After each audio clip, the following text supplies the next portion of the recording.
To ask all members and other in-person participants to consult the cards on the table for guidelines to prevent audio feedback incidents.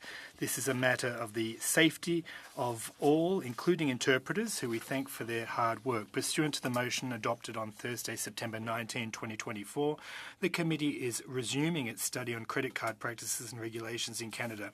And we're pleased today to welcome a slate of witnesses who are in attendance. Virtually, we have the Conseil québécois du commerce de détail, Alexandre Lampron, Director of Government Affairs. Thank you for being here with us today. We also have from the Convenience Industry Council of Canada, Jeff Brownlee.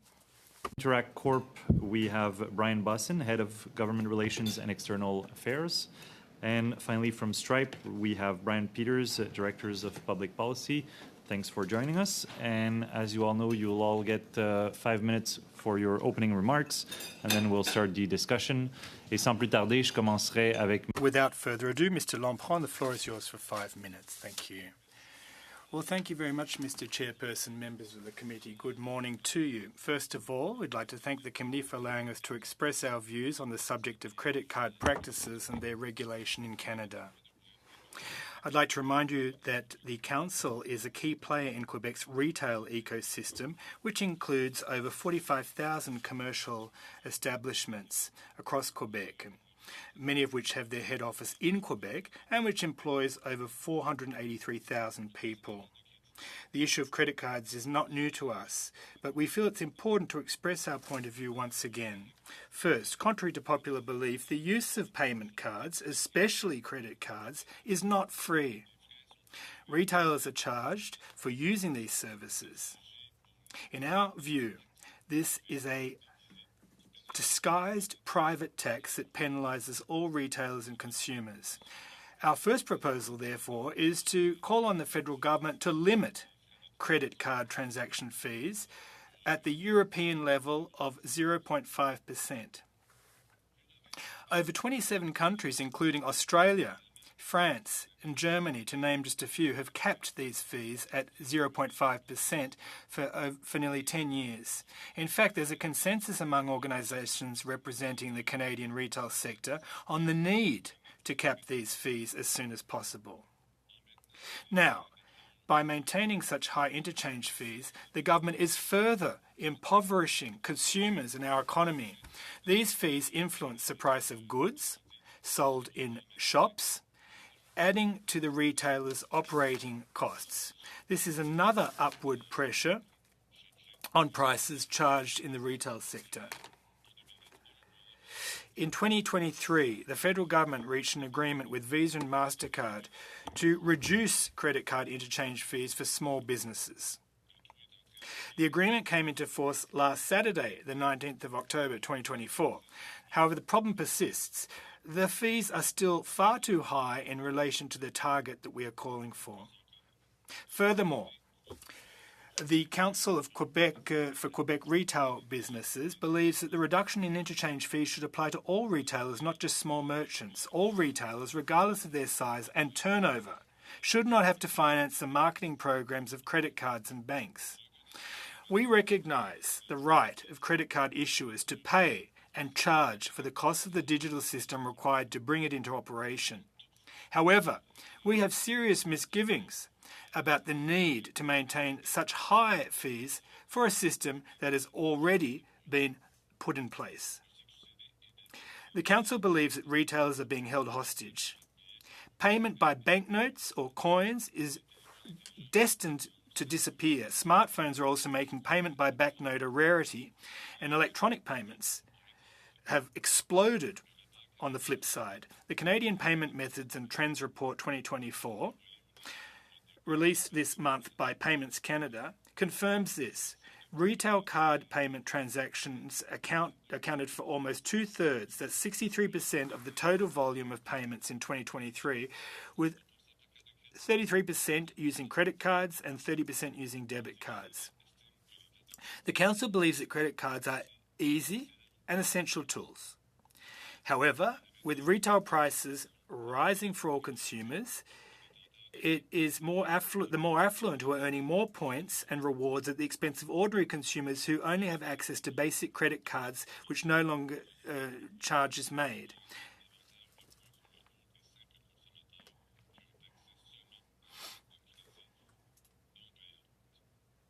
Now, this system is grossly unfair to Quebec and Canadian retailers and consumers. Points and rewards programs should be paid for by those who benefit from them.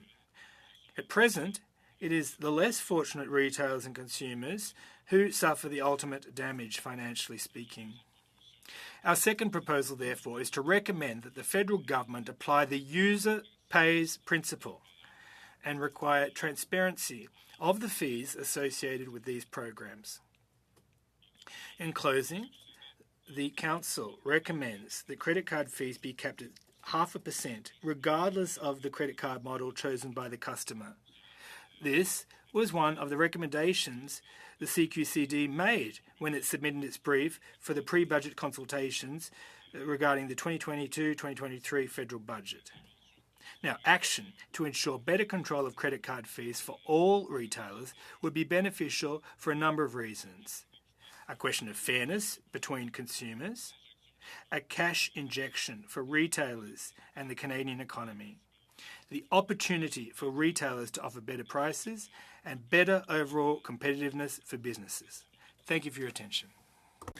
Merci beaucoup, Monsieur Lampron. Thank you, Mr. Lampron, for your very clear and concise presentation. Highly appreciated. I'll now hand the floor to Mr. Brownie from the Convenience Industry Council of Canada. The floor is yours. Thank you, Mr. Chair, and members of the committee for your time today. On behalf of Canada's 22,000 convenience stores, which employ 188,000 people in communities across the country, I want to highlight the significant cost credit card fees are to the daily operations of our retail stores. In a nutshell, these fees, second only to payroll, have a direct impact on our ability to invest in our stores and the workers who serve Canadian communities 24/7, 365. Convenience matters to communities. Recent data collected by our industry found that 6 out of 10 Canadians, by the way, an overwhelming majority under the age of 40, believe convenience stores are important to meeting their weekly needs. Canadians also believe that our stores are responsible, safe, and trustworthy, all attributes that we definitely take a lot of pride in.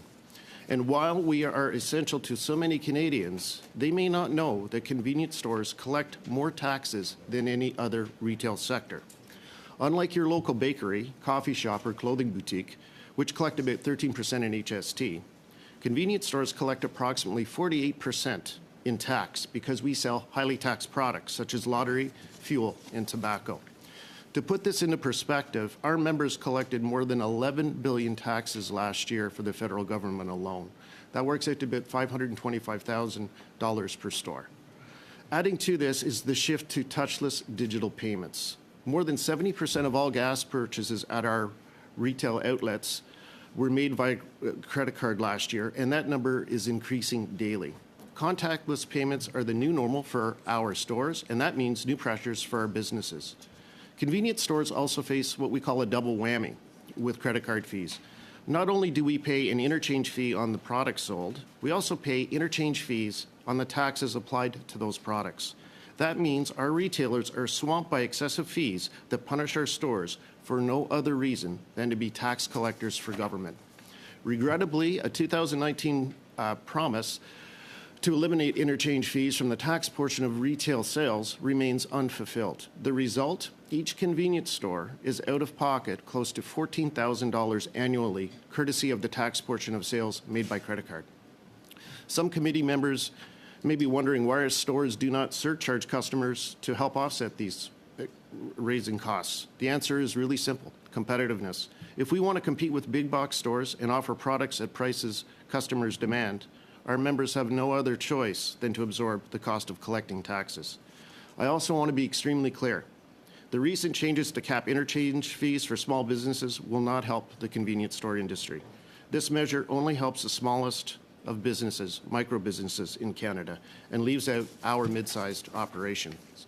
What's worse is that corporations like Walmart and Costco have the negotiating power to demand better rates with credit card companies and processors, leaving a huge swath of SMEs without any solution to this growing business cost. I also want to make it abundantly clear for committee members that these fees have a direct impact on the survivability of our stores. Last year in Canada, 1.5 convenience stores closed their doors every day. The majority of these, unfortunately, are located in rural and remote areas where corner stores are often the sole place for essentials for Canadians. Our stores are urging decision makers to take action on this issue. Convenience store owners should not be out of pocket because they are required to pay interchange fees on taxes. That's not only unnecessary, that's just bad policy. Removing the interchange fee from the tax portion of sales could be done via tax credit for qualifying businesses, where retailers are reimbursed for fees they pay exclusively on the tax portion of sales. Of course, we would welcome a broad-based fee reduction, but that must be accompanied by strict rules that prevent acquirers from passing through additional costs directly to the merchant. To conclude, it is absolutely perverse that an essential industry like convenience stores and gas stations are paying out of pocket for the privilege of collecting taxes. Imagine, if we will, that if Canadians were told that the federal government was going to charge taxpayers a 2.5% administrative fee every time they remitted taxes. There would be outrage. And quite honestly, we fail to understand why there's no similar concern for our local businesses, which are an entry point to entrepreneurship for so many, including many new Canadians. Thank you for your time today. I'd be happy to answer any questions. Thank you very much, Mr. Brownlee. We'll now turn it over to Interact. Mr. Boston, the floor is yours. Thank you, Mr. Chair. Good morning, and thank you for the opportunity to address this committee on behalf of Interact Corp. Interact is a Canadian-founded, owned, and operated payment network and financial technology company. We're proud to be celebrating our 40th anniversary this year. Most Canadians are familiar with our brand and products. What some people don't know is that behind our familiar logo is an intricate network that is used to facilitate payments more than 20 million times every day. Our network ensures that Canadians can easily access their money securely and at low cost from coast to coast to coast. During my remarks, I'm going to provide an overview of how our network operates and focus on two key priority areas for Interact: our commitment to providing low-cost payment options and our focus on upholding trust and security. The Interact Debit Network powers payments made at over 500,000 merchants, including at point of sale, online, and mobile payments. The Interact e-transfer service enables businesses and consumers to easily send or request money from one bank account to another anywhere in the country. Last year, Canadians completed more than 6.6 billion Interact debit transactions and 1.2 billion Interact e-transfer transactions. Paying rent, buying groceries, sending money to friends and family. This is what Interact helps people do. Interact products are known for being low-cost options to make and accept payments. Our fees are structured to support small businesses, helping them control costs while offering their customers easy and secure payment options. It's for this reason organizations such as the Canadian Federation of Independent Business have noted Interact Debit has served businesses well for decades. It's important to note that credit card payments do not travel over the Interact network. The differentiator is that we provide Canadians with the ability to pay and exchange funds directly from their own bank account. Over 300 financial institutions, from large banks to small credit unions, participate on the Interact network. Financial institutions maintain banking accounts and issue debit cards to their customers. Payment processors provide merchants with the hardware and software to accept Interact payments. What this means is we are able to serve consumers and businesses in all parts of the country. Given the important role Interact plays in the lives of Canadians, security and trust are not just a priority, they are at the heart of everything we do.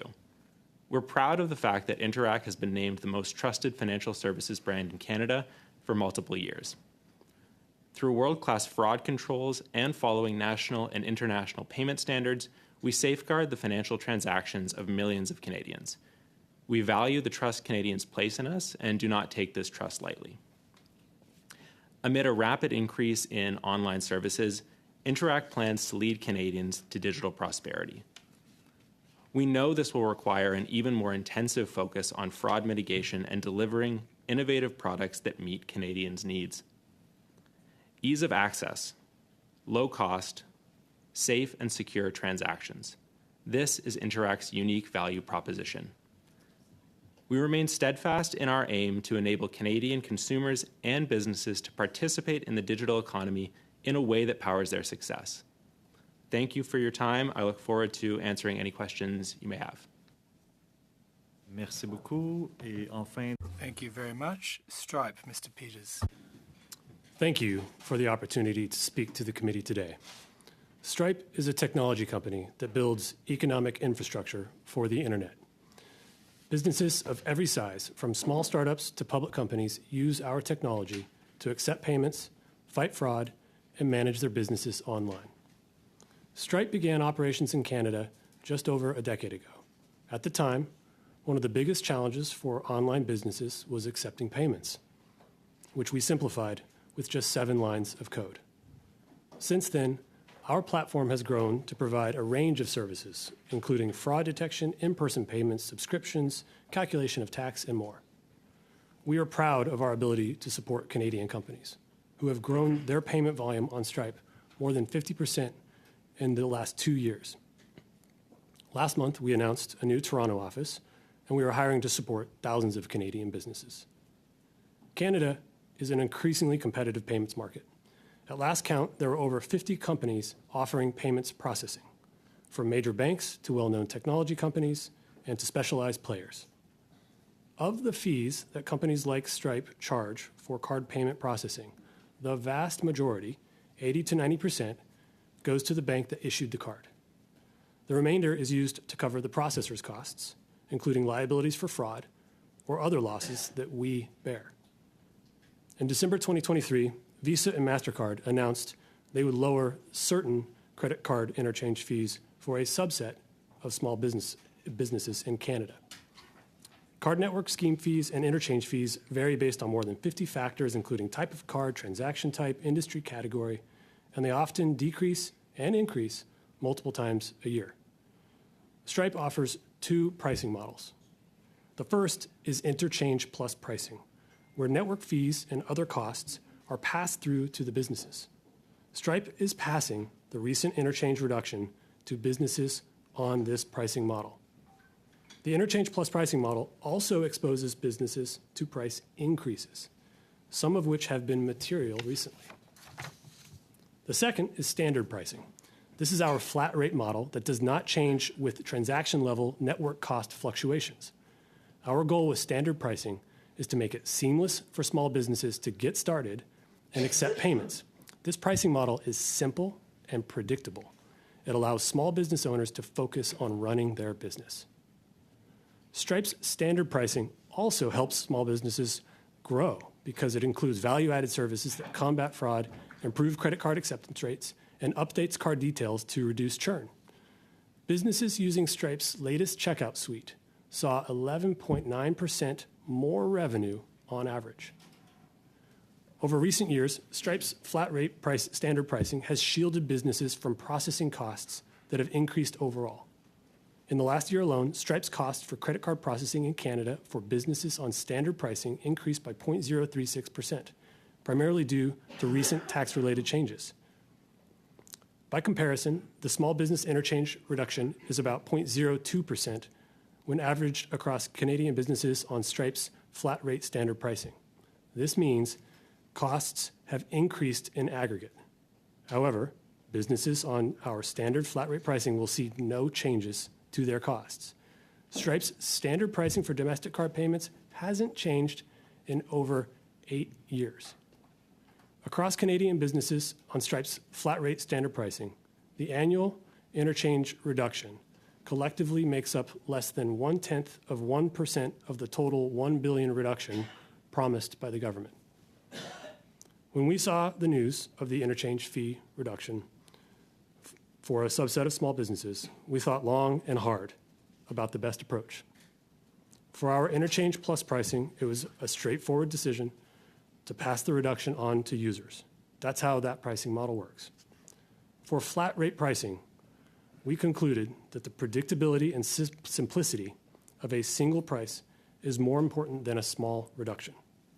If we were to start passing through cost changes to all users, it would effectively be the end of flat rate pricing.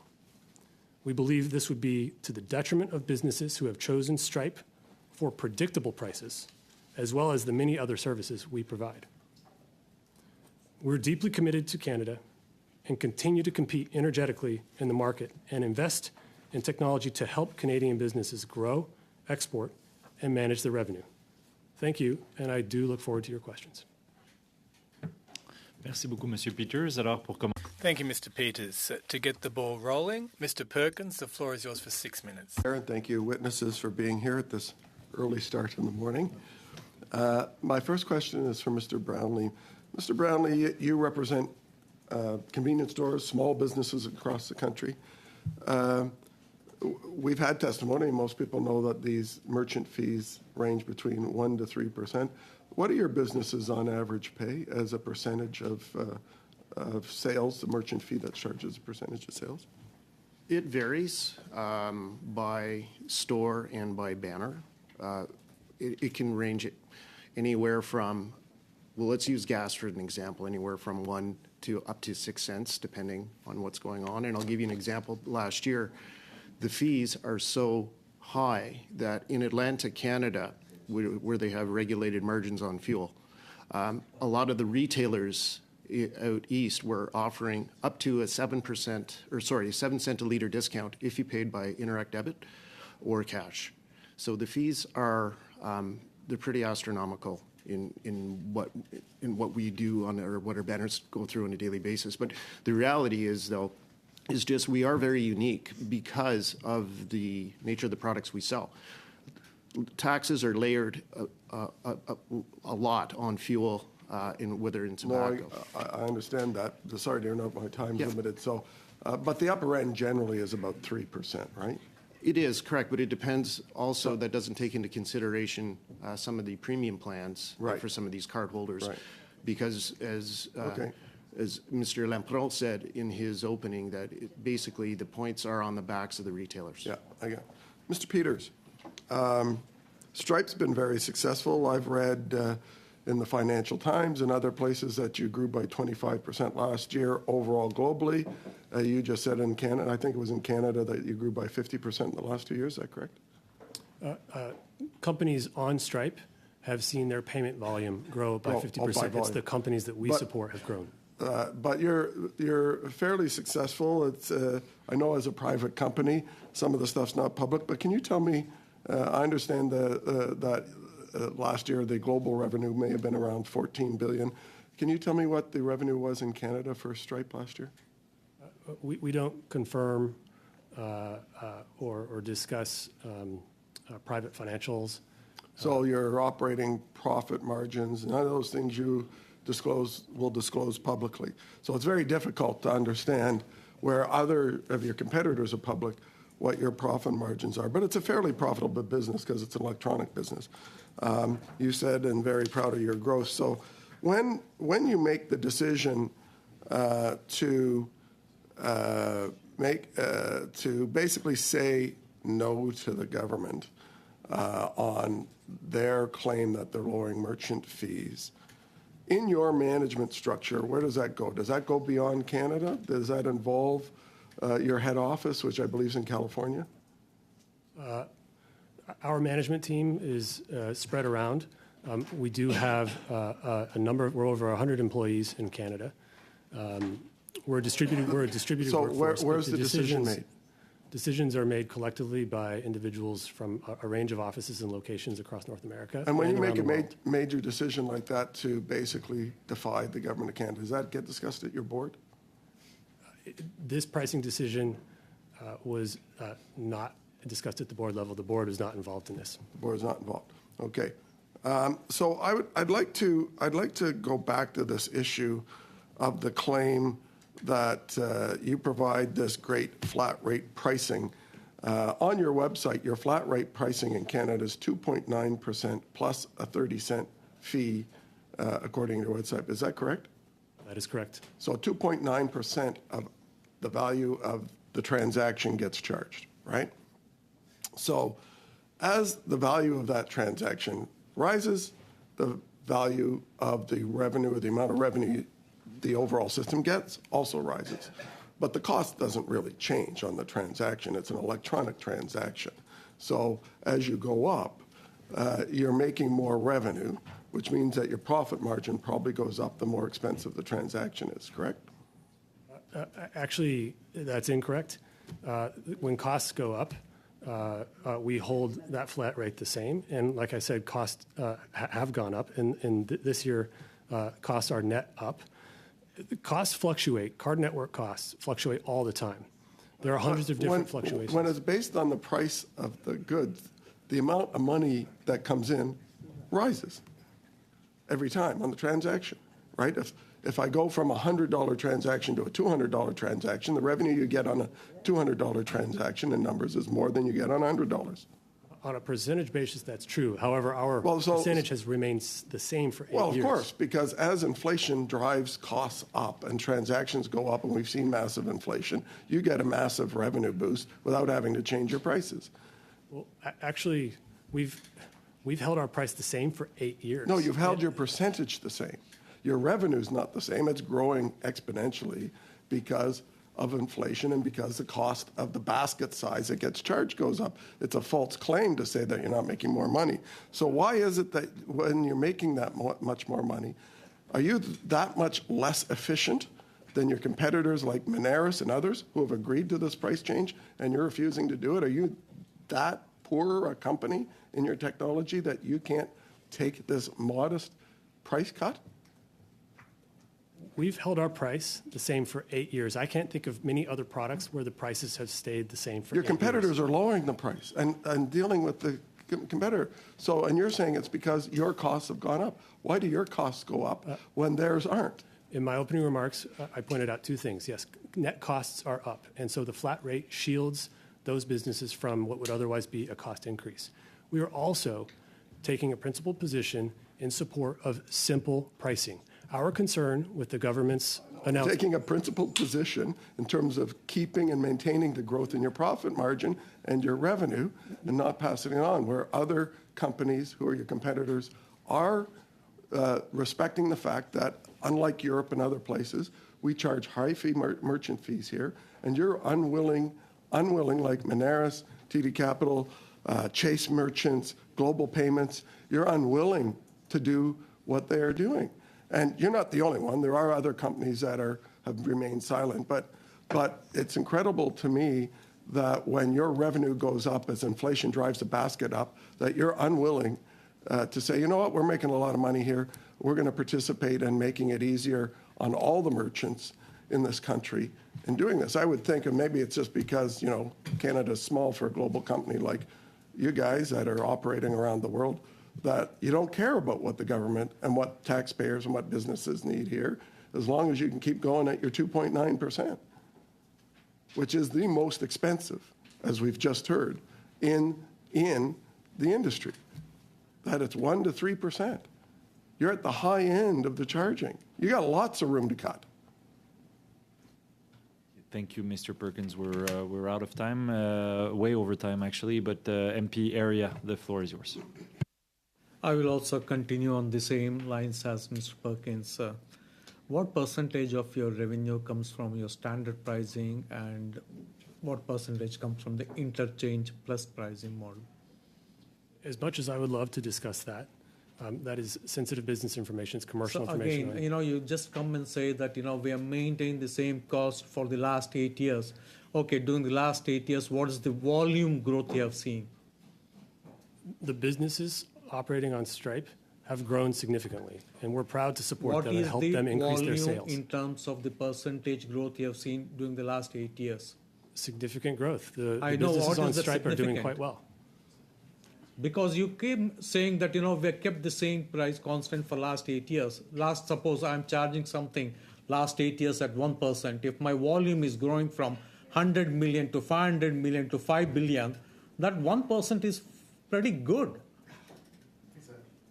So, but you're refusing to say, you're saying that, oh, we have got a standard pricing which is good for all your business, whatever the clients, but you're not letting us know what percentage of your revenue comes from that model and how much volume has gone up. And you say that, okay, this, whatever the government announced is a small difference, then why don't you accept the small difference and bring in? If your volumes were constant for the last 8 years, I would agree, I would appreciate that you to have kept your pricing constant for last 8 years. But that is not the case. That's not the case. So I don't understand the rationale. You say that whatever the government has done, it is a small difference. But why don't you pass on that small, what you call small advantage to the businesses? Because the announcement of the government, the expectation is effectively that we would have to split our customers into two different groups. They have chosen winners and losers, and the expectation is that we Mr. would... Peters, they have not chosen winners, they have chosen small businesses versus the large businesses. They are saying that the roadside convenience store with the average sales volume of less than 300,000 is different from Walmart's. That's what they have chosen. And secondly, you are a global company. You said that your management team, they are all across the world. What is the interchange fee in Australia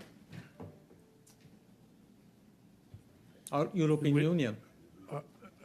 Are the specific fee charged by the networks in each region? Yes, what is the cap imposed by the authorities in European Union or Australia? Well, both regions have different policies that affect Okay, what is interchange the thing? costs. If I say that it is 0.5% in European Union, am I closer to the correct number? The average interchange in Europe is approximate to that. Now, why is that it's so high in Canada? Why it has to be so high in Canada? I don't think there's anything that suggests that it has to be so high here either. Yeah, then, when the government makes some small changes, what you call small changes, the government may disagree. Why are you unwilling to pass on that small changes?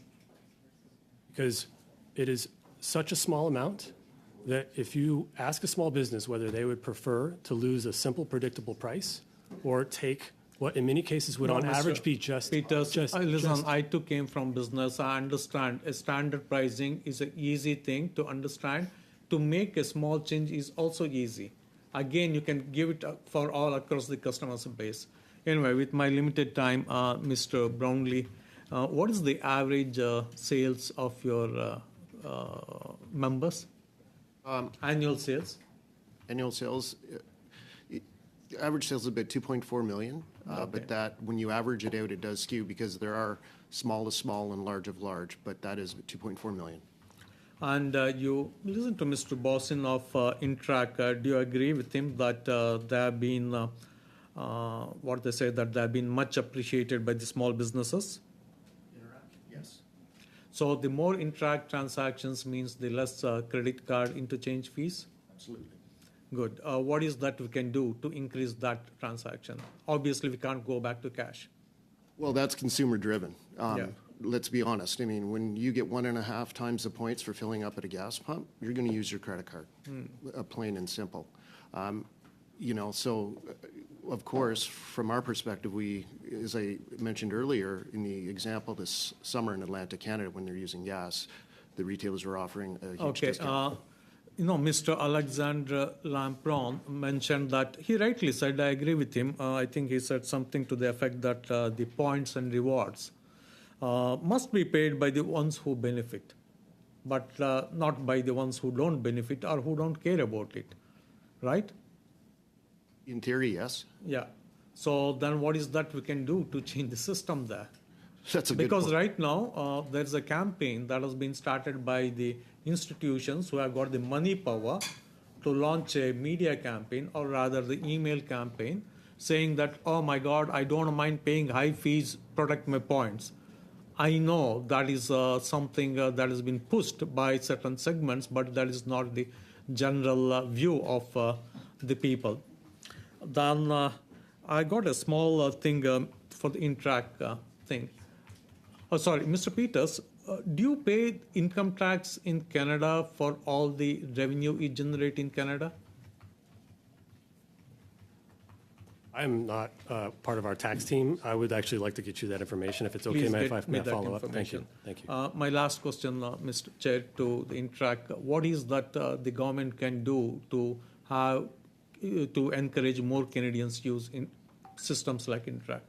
Sure. Thank you for the question. And I think at Interac, our focus is on helping Canadians access their money from their bank account and pay or transfer money in ways that they would like to do that. So, like I said, we've been working to implement different solutions, including mobile payments. So, My thing is that can you give us to us later what is that the government can do to increase the awareness of the usage of systems like Interact?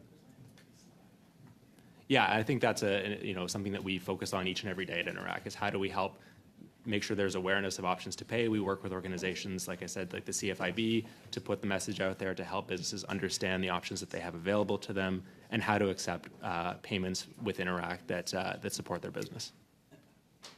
Merci beaucoup, Monsieur Ariam. Monsieur Garon, la parole est à vous. Mr. Garon, the floor is yours. Well, thank you very much, Mr. Chairperson. I'd like to start by welcoming all the witnesses and thank them for being here today. I'd like to start with you, Mr. Lamprand, if I may.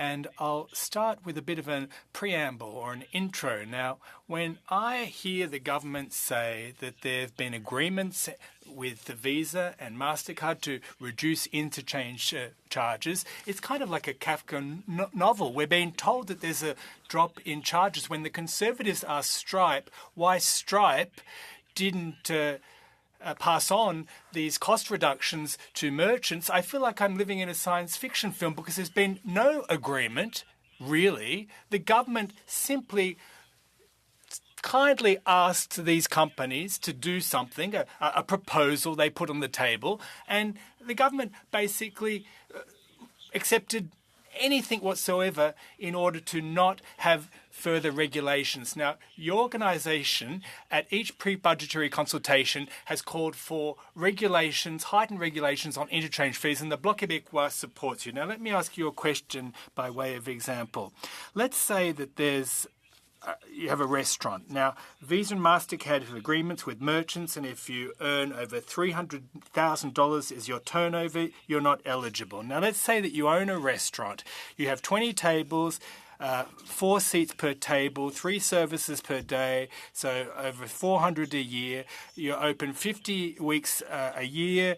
So on an annual basis, you serve thousands and thousands of meals. Now, to be eligible under those agreements with MasterCard, you have to sell each of your meals at $2.45 minimum, bare minimum. Now, to qualify with Visa, they're a tad more generous, more magnanimous. Your meals need to cost $4.16 bare minimum. Now, can you confirm that this is just smoke and mirrors, these agreements, and the government has decided to pull the wool over the public's eyes by suggesting that they've done something when they really haven't, and that this issue still remains outstanding? Response, if I could take a stab at your question.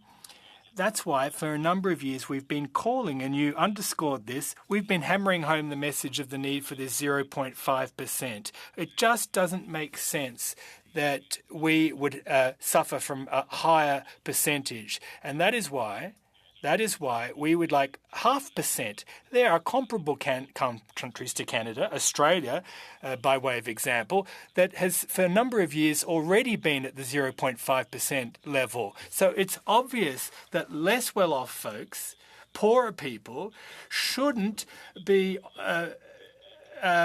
facilitating the points systems and reward systems for the wealthiest among us.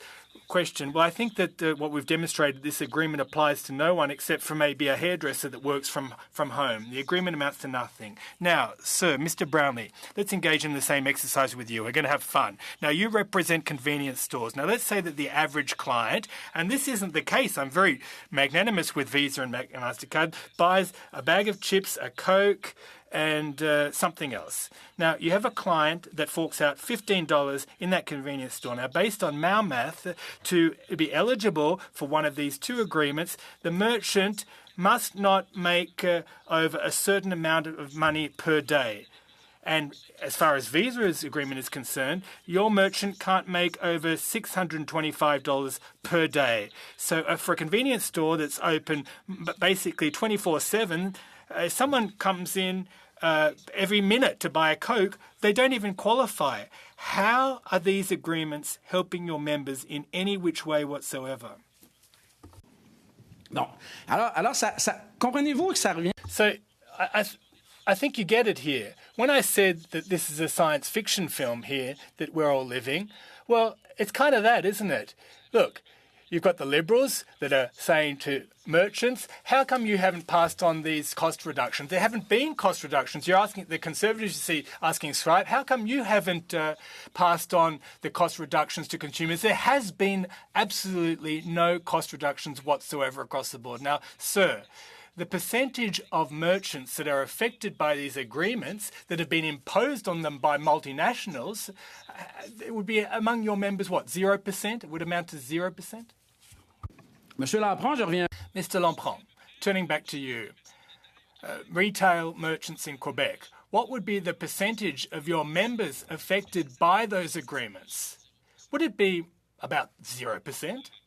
Response, well, I can't really answer that question, but it would affect a lot of merchants currently, and as I said earlier, our council represents over 28,000 retail outlets in Quebec. That's huge. So a lot of merchants and businesses would be affected by this initiative, but not a majority, says Mr. Garon. Not a majority, I'm sure. Now, let me ask you a final question, Mr. Lampron.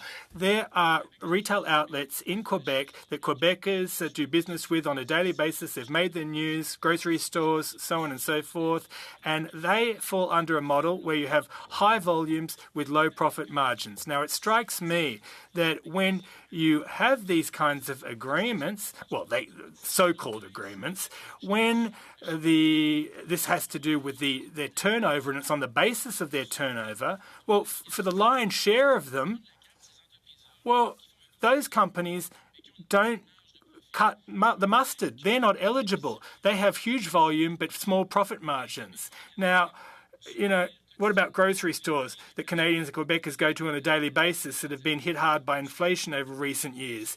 They are spared. Isn't that problematic?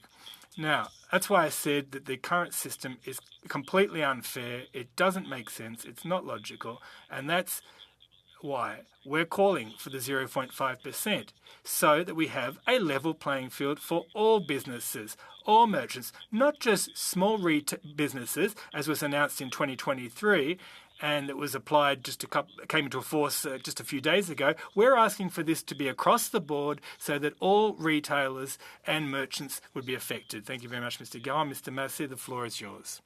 Thank you, Mr. Chair. Mr. Peters, you said I think it was 100 employees in Canada. Is that correct? Last time I checked, we were over 100 employees, yes. Okay. So where are they located? The last time I looked, we were across, I believe, 7 provinces. We just opened a new office. We had an office previously, but we opened a new, larger office in Toronto just a few weeks ago. Okay. And what are your revenues in Canada? That's unfortunately sensitive commercial information that I'm not able to share. So you can't share the revenue. What would be the average salary employee remuneration then? Well, we're a technology company and we're always looking for the best talent. Many of the job openings we have in Canada right now are for engineering roles, and we're competing around the world for the best talent. Those are very high-paying jobs. So what is the specific reason why you can't share your revenue earned in Canada? I'd like to know specifically from that. And is that a board directive, or is that your personal opinion, or is that from the CEO? Specifically, where does that directive of not sharing that information come from? Because we know your percentages, but we're trying to figure out exactly what value Stripe and other finance companies have to the Canadian economy. And we can't do that without getting an idea of your profit margins and the value we offer it. And also, when you're talking about 100 employees across Canada, I'd like to have a comparison because I get that coming from an area where, tool and die manufacturing and so forth. We know all those things, and we know what people do. So can you tell me the 100 employees, what specifically job qualifications and actually not qualifications, categories you have, and also again back to the directive of why you can't share that information. Where does it come from? So there's a few questions there. In terms of revenue growth, we exist primarily because of the success of the businesses in Canada that we support. Our growth is growth that goes along with their growth. In terms of our ability to comment on information about our financials, that is company-wide policy. It is set by management. We are a private company. Okay, so management provide us the names and the address of the management people we can actually ask that question to. I think that they would be telling you the exact same information. Who are they? Who are they? Names and addresses we can actually ask them. I would be happy to follow up with you. Perhaps in a more private setting, we can give you a little bit more. No, it's not a private setting. Understanding. It's like you're telling us right now under oath at a committee that there's management people that cannot disclose information. So you know who they are. So I would like to know who they are and the addresses so that the clerk and our researchers can actually engage those individuals. I'd be happy to follow up with you, but I can tell you a company-wide policy, we're a private company. You're asking for private sensitive business information. We are under no obligation to provide anything like that. We would like to give you a deeper understanding of how our business works, and I would be happy to do that. Well, I'm asking you right now, you are telling us you can't give us information at a... Mr. Massey, you're on mute. Just to continue, Mr. Chair, is that this is a public hearing and asking for specific information is being denied to me, but I would like to know, and I think under our laws, I have the right to know who is making that decision. I may not get that information, but at the same time, we as a committee should know who that person is, where they actually operate from, that is making a decision that Mr. Peters is providing testimony for in front of us here today. So I would like to know specifically why Stripe can't provide that type of information, where they actually operate from, and who they are. I think that's not going to compromise their company. Mr. Massey, I would be happy to give you a better sense of how we operate, where our employees are distributed around the world.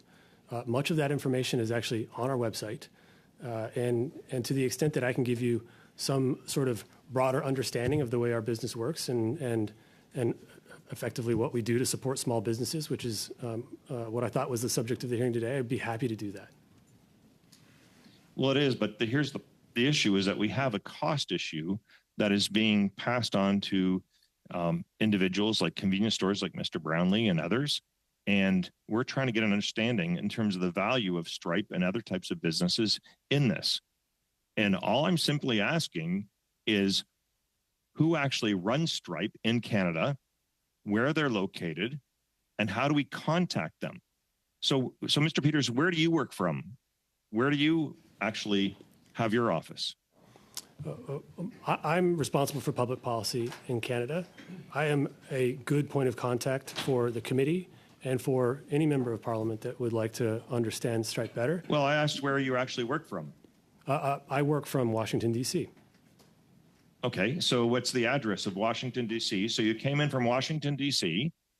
to our committee here, and I had to actually spend most of my time just to drill down on that point. So I'll conclude this with, Mr. Chair, is that this is just totally unacceptable. We can't even get an idea of Stripe in Canada without actually having to spend time on a committee like this. Thank you, Mr. Massey. MP Rempel-Garner. Thank you, Chair. Mr. Peters, on your website, Stripe says it wouldn't be passing along the savings from the government's announcement with their deal with Visa and MasterCard to lower fees for small businesses on some pricing models due to, quote, their credit card processing in Canada for businesses on standard pricing increasing by 0.036%, primarily due to the recent introduction of GST, HST taxes for certain network card schemes. Has Stripe ever lobbied the Canadian federal government on this issue? I have been engaged with the Department of Finance on this, yes. When we first learned that this was under consideration, that there was a negotiation going on, and that it would be effectively a When was reduction for a that? subset. What's that? When did you interact with the government on that? I have been here in Ottawa multiple times over the past 2 years, Okay. so over a period of time. Did that posture come from any direction from the board? No, it did not. Okay. Stripe lobbies the federal government on a wide variety of economic policy, including not limited to taxation policy, correct? We do engage in a number of areas, particularly areas that would improve competition and overall lower costs in the payment space. Things like open banking, access to the real-time rail. Sure. Since accepting the role of economic advisor to the Prime Minister, has Stripe required its board member, Mark Carney, to undertake any sort of preventative compliance measure to ensure that it does not run afoul of federal lobbying rules? I'm not engaged with the board. Yeah, but you would know, like, is there a preventative compliance measure to ensure that now you have a board member who is directly writing economic policy that ostensibly would benefit Stripe? Is there any preventative compliance measure to ensure that Stripe does not run afoul of federal lobbying rules? Again, I'm not engaged with the board, but I'll try to answer your question. It's a simple yes or no, frankly. Well, So you don't know? I'm not engaged with the board. In But this this would be instance, the board like was a not corporate- involved with this decision. I'll ask a different question. Prior to Mr. Carney accepting the role of economic advisor to the Prime Minister, did Stripe contact the Federal Lobbying Commissioner to proactively ensure compliance with federal lobbying rules? I want to make sure that I'm precise on that, so if it's okay, may I please follow up with you? Certainly. So you'll be tabling that with the committee?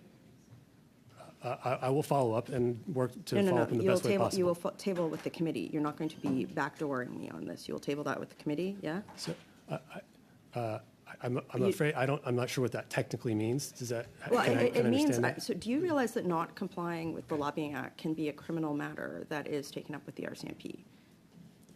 Again, I'll follow up and table it with the committee. I want to make sure that we're precise on Has that. the board ever discussed in Mr. Carney's attendance the impact of any sort of federal economic policy, including but not limited to taxation policy, on Stripe?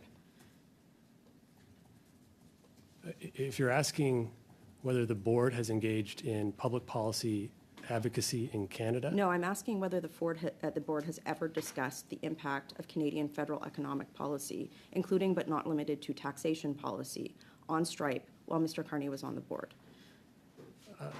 No, not to my knowledge. I'm responsible for public policy, and I'm We not will aware of be any engagement by any member of our putting forward a board. production order for this type of information, by the way. Excuse me, I'm sorry. So is Stripe not concerned about the optics of one of its board members making economic policy for the federal government without any sort of guardrail or proactive compliance measure to ensure that it doesn't run afoul of federal lobbying rules? Like I said, I'm not engaged with the board, and in this instance, the board was not involved in the decision at question here in the hearing today. So the board would and- never have discussed the impact, you've got it right on your website, that the reason why you're not passing these savings along to small businesses is because of federal taxation policy. So ostensibly, that has an impact on business operations. So just to be clear, and on the record, you are saying that the board never discussed this type of taxation policy or any sort of federal economic policies, its impact on Stripe's operation. To my knowledge, the board and no member of the board has engaged on behalf of Stripe on a No, public but I'm policy asking if they matter. discussed it, not if they lobbied, because here's the optics, right? You have a member of your board who has a direct line to the finance minister and the prime minister, and now you are a beneficiary of a federal government policy. They didn't include any sort of, caveat saying that you have to pass this savings along to small businesses. Don't you think that looks a little sus? The board was not engaged in this decision. We don't see a You have a conflict board with respect member. to Stripe. You have a board member whose godson is the godfather to the finance minister and is the economic advisor to the prime minister. And you are telling me you don't know if you proactively put a compliance measure around this man, given the subject matter that we are talking about today. Yep, Madam You're Rempel- asking me about board procedure. I'm not engaged with the board. I wish I Thank could you. tell you more clearly. Thank you, Madam Rempel-Garner, and I understand Mr. Peters is committed to table the information to the committee, so that would be through the clerk. Thank you. We'll now turn it over to MP Gahir. Great. Thank you, Chair, and thank you to the witnesses for appearing before the committee. My questions are largely for Interact, Mr. Bosan. Did I pronounce that right? Yes. Yes. So I find that an increasing number of businesses in my riding and wherever I go are increasing Interact, are accepting Interact e-transfer as a method of payment. Do you have the data around what percentage of your total payments involve a business?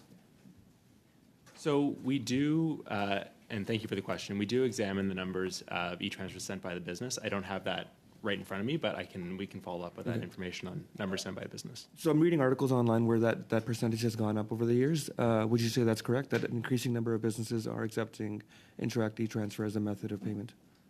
Yes, in line with the growth of e-transfer, which is, I guess, at about 1.2 billion transactions, an increasing share of that percentage has been made up by businesses. Okay. And then what fees are involved for a business when they accept a payment through Interact e-transfer? So it's important to be clear on the Interact e-transfer service. Interact provides the service to our customers, in this case, the financial institutions.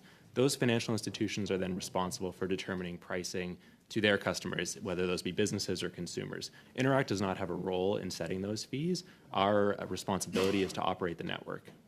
Because when I send an e-transfer to a friend, let's say, there's no fee involved. Whatever money I send is the money that they actually get. So I was wondering if it's the same for businesses or if there is a fee involved. It would be up to the business and their financial institution based on their banking package. Okay. But I will say, like, it's a very convenient system to use. I think I wanted to raise 2 points. One is that, we live in an age of convenience. I feel when I go into Interact e-transfer and I have to add someone, then you have to put up their name, their email, their phone number. If they don't have auto deposit, you have to put a security question and an answer as well. And so in an age of convenience, I feel, people do not want to engage in those steps. They want something a little bit faster. So I don't know if e-transfer is working on, for example, a QR code that you could scan that auto-fills that form and you can immediately add a payee, or is Interact thinking about the interface?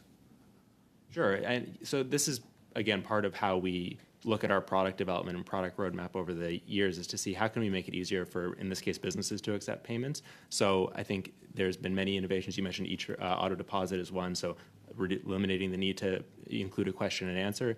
There's a number of things like that we look to make it easier, in this case for businesses, that we are seeing using e-transfers more and more. Yep. Because I think about a lot of small businesses in my riding, and Mississauga Malton, my riding, is actually the second biggest concentration of businesses in Canada after downtown Toronto, because it has Pearson Airport and that whole area. I think about all those businesses. A lot of them are run by folks like my parents, for example, who do not necessarily know how to navigate this sort of technology. So if that interface is made a little bit easier, I feel you'll see an uptake in adoption of that technology as well, and maybe an education campaign of how Interact e-transfer works, because I think credit cards, you just sort of, nowadays you just walk in, tap, and you're good to go. So if Interact can be made a little bit easier, you'll see a great uptake, I think, in that. Well, and one thing we did do in 2021 was roll out a new product called Interact e-transfer for business, and that product was designed, again, to meet business needs. So the transaction limits were increased. The data that flows with the transaction was increased. This helps businesses with invoice remittance and reconciliation. So a number of features on that product, Interact e-transfer for business, were designed specifically with that audience in mind. And so my last question, I think the only concern that I've heard about e-transfer is, and there's articles written about this as well, is the phishing campaigns that can go on, the redirection of payments that can happen, because if there's one digit wrong in that phone number, for example, or the email is wrong and it is linked to, let's say, an auto deposit form or someone's auto deposit, then that money is instantly transferred, and I understand it's almost impossible to get those funds back. Has Interact looked at that process of getting funds back, and what are they doing to increase security so that doesn't happen? Sure, and it's a great question. happy to provide some information. So you're correct. We've seen an increase, I'd say, across all sectors in terms of fraud. I know the Canadian Anti-Fraud Centre has reported significant increases in fraud across a number of different sectors. We have seen and have been focused on how do we ensure that Canadians receive the money that they're and send the money that they're sending to the right person. That includes things like verifying email addresses, ensuring you have the right address. We do education campaigns around that. And we also focus quite significantly on looking for patterns of fraud. We work to detect and mitigate fraud on the network. It's a very large focus for Interac and something that will continue to be a priority going forward. Do you have time for one more question? Yeah. So I understand the convenience of Interac e-transfer, where the funds are almost immediately transferred.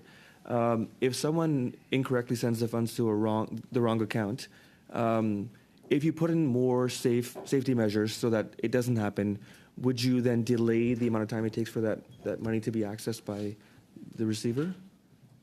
So in terms of the processing of an e-transfer transaction, you're correct. A number of the transactions do take place and are transmitted in near real time. In terms of the speed, those decisions and those transactions are often implemented and influenced by the financial institution that's involved. So based on risk factors, fraud checks that are in the system, there's a number of factors that go into that. But ultimately, the purpose is to ensure that any suspicious transactions are flagged and that there can be a process to ensure that fraud is mitigated on the network. Thank you. Merci beaucoup, Monsieur Garon. La parole. Mr. Garon, the floor is yours. Thank you very much, Mr. Chairperson. Now, Mr. Peters, good morning. Could you tell us, ballpark, how many clients, how many businesses use your services in Canada and potentially in Quebec too? I'd like to get the Quebec-specific information to the extent I can, at least in a general sense. We serve many thousands of businesses in Canada, and they come to Stripe because we actually increase their sales and we make payments easy. Non, vous l'avez déjà dit, le temps est une ressource rare, vous le savez. Well, you already said that. I don't have much time, but that several thousand doesn't really tell us much. Could you come back to the committee and tell us, ballpark, how many businesses use your services, including Quebec? I'd be highly grateful. I'm sure that doesn't violate any confidentiality clauses that you're subject to. We're talking about aggregated data there. And so you don't know either how many companies or businesses in Canada or Quebec benefit from these infamous agreements between MasterCard, Visa and the federal government. Knowing that you're appearing here today to talk about this specific topic, I imagine you're prepared and you have a ballpark idea of that number? In terms of the ballpark number for customers, I can give you a sense of the amount of the reduction for our standard flat rate customers. As I mentioned in my opening remarks, it totals across all of those users, the eligible ones, to 1/10, actually less than 1/10 of 1% of the total amount promised by the government. And on a per business basis, that averages out to less than $10 per business. Et est-ce que j'aurais raison de dire que... Would I be right in saying that the average business that uses Stripe services posts and turnover under that of the average business in Canada, that you have a niche with smaller businesses, in other words? That's a good question. I would say that we serve a significant number of small businesses, but it's not our only niche. We actually serve very large enterprises as well. If you look at the customer base, it probably has this kind of a curve. Okay, je comprends. Parce que... Okay, I get it. So you see where I'm going with this. I don't beat around the bush. I'm not subtle. Now, you're saying that these infamous agreements, and I'll say it again, they're not agreements. The federal government has bent over backwards in the face of these multinational companies, but you're talking about a maximum of 10%, 1/10 of the transactions. So for a company like yours that may have clients of an average size or under the average size of Canada's smaller clients. What that amounts to is that those agreements basically do nothing. They don't affect most people, most businesses, most merchants, most Quebecers, most Canadians. And here we have a federal government that's crisscrossing the country, boasting about signing agreements that amount to nothing but smoke and mirrors and a way of pulling the wool over the eyes of the public. Is my analysis spot on or not? I may not express it the same way. C'est correct, Monsieur le Président, j'ai ma réponse. That's okay, Mr. Chair. I have my answer. I'm satisfied. Well, thank you very much, Mr. Garon. Mr. Massey, the floor is yours. Thank you, Mr. Chair. Mr. Peters, again, I'm trying to figure out the value of what Stripe does for Canadians. We have about 100 employees, and specifically, what type of employees do you actually have in your organization? What's the top job classification and description? And where do you post for employment for Stripe? You come from Washington, D.C., but I'm just wondering whether any of your Canadian operations post publicly for positions, and what would that position be, the predominant one? Our hiring in Canada is predominantly for engineers. We're a technology company. What type of engineers? Oh gosh, there are going to be all types. I'd actually love to follow up with you to make sure I get a better sense of that. I really don't need you to follow up. I need actually information at this hearing right now. I mean, quite frankly, and I find it offensive that we're supposed to follow up individually when this is actually a hearing here in the Canadian Parliament, and you've come in from Washington, D.C., and there's nobody capable in Canada to answer these questions, apparently. And so if you're going to talk about engineers being the predominant position, that's a broad category. It's not one that's, financially, I guess, in terms of your operations, I'd like to know what specifically those types of engineers are. So I can try to address that. Look, we have a number of products, and engineers may have distinct specialities, but oftentimes we're hiring to power a specific product or a specific expansion. And there would actually be a variety of those. It's not that there is a specific business unit or product division that we are supporting solely with our Canada presence. So it really will be a mix. And I wish I could explain the different types of engineering talents that are out there, but that's just not my qualification. I would be happy to follow up and table it with the committee. There's no that type of hiring is something we're proud of, and we'd be very happy to share it. I just I can't quite qualify. Well, I'm not trying to be difficult here, but I'm trying to drill down in terms of the cost and the profits, which won't be shared at this committee at this particular time. We're going to have to actually pursue that ourselves, I think, at this committee, of the value of Stripe for the Canadian economy, the types of positions and the remuneration and the value added. And then on top of that, it's going to be the cost recovery that we want to make for small, medium-sized businesses. So I'll conclude with this, is that all that information should be made available to the committee, not backroom lobbying that might be the tradition or the culture you're used to in Washington, but it's not here in Canada the same way. Well, if I may respond, Mr. Massey, we've been publicly transparent about our pricing, unlike anybody else in the market. It's all on our website, and I would be happy to discuss as much of this publicly as I can. I agree. Sure. With you. Pull out the profits and the margins and all the things that we need to do as a committee to understand the value that Stripe and other types of organizations do for management of financial transactions. And that's where we need to find out where Canadians can be protected the most and small and medium-sized businesses can be more efficient. Thank you. Thank you. Thank you, Mr. Massey. Monsieur Généreux, la parole est à vous. Mr. Généreux, the floor is yours. Well, thank you very much, Mr. Chairperson, and thank you to all the witnesses. Now, Mr. Peters, I can't get over your answers. It's beyond belief. I think that you're the worst witness we've ever had. I normally don't over-exaggerate Mr. Généreux, I'd ask you to be polite. It's not courteous, and we have rules in this committee, so I'd ask you to be mindful of that. Well, listen, it's incredible that we've had no responses, non-responses. Basically, what you're saying is we can't have two categories of clients, so we'll keep the same rate across the board. And in order to have predictability and foreseeability so that everyone has the same cost levels. Now, in order to have predictability, to have a $1 rather than have it 65 cents, well, that would be predictable if it was 65 cents instead of $1 across the board. I don't see how that doesn't make sense. You could have lowered the rates if you'd wished to do so, but you didn't. And that's incredible. It's beyond belief. I'll stop there. Mr. Brownlee, Mr. Lomprand, you referred to other countries that reduced their rates to 0.5 percentage point, if I understood correctly. For example, Australia, England, I think, too, a number of countries.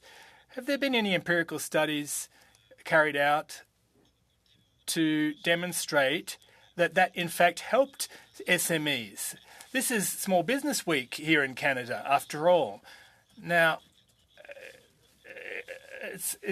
ostensibly, the government is handing out goodies, but it's not the case, as has been demonstrated this morning. There's this reduction of the flat rate that is applied in some countries. Has that benefited SMEs in any way? Mr. Brownlee first, please.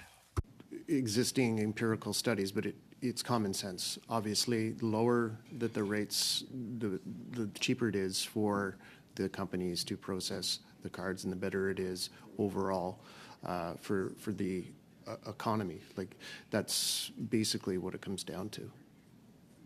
Mr. Lomprand. Mr. Lomprand. Well, I more or less agree with Mr. Brownlee. There are no studies that we've carried out in-house that demonstrate it, but it's logical, i.e. that reducing those rates would have that effect. And let me reiterate that those rates were reduced about a decade ago. So it makes sense that would help consumers and small retail outlets. It's logical, and it could be applicable in a country like Canada, and it should apply to all retailers regardless of their annual turnover. Mr. Brownlee, earlier a number of witnesses referred to the differences between the big players in the world, Costco, Walmart, and so on and so forth, vis-a-vis the average SME. In terms of the overheads and total costs, is there a big difference between the small players and the big players? There is. And just to go back to your other question, when you were talking about, studies, part of the challenge that we found, or our retailers found, in terms of lowering the rates, it's the hidden costs that creep in. To the credit card companies are very good at that you can have the rate as low as you want, but there are a lot of hidden costs that you have that creep in overall in terms of processing. Mr. Lomprand. Mr. Lomprand. Well, to some extent, there would be a difference logically, and that's why we're calling for an across-the-board 0.5% that would apply to all retailers. That would benefit not only consumers but small retailers. So I think that, yes, there would be quite a substantial difference. Question. Would you contend that the quote-unquote agreement, we'll call it that for the purposes of this morning, this agreement that the government entered into with MasterCard and Visa is a broken promise? It amounts to a broken promise. Do you feel that the tangible reduction for most SMEs in Canada just never eventuated, that it was not up to par or snuff and didn't meet your expectations? I don't know about a broken promise, but again, our convenience stores, les dépanneurs in Canada, they don't qualify for this because the threshold is too low. If you take a look at a convenience store that pumps gasoline, our margins or the overall sales are inflated, but the margins are still extremely low. So unfortunately, we worked with the government trying to explain the uniqueness of our industry and the fact that we do collect a number of taxes.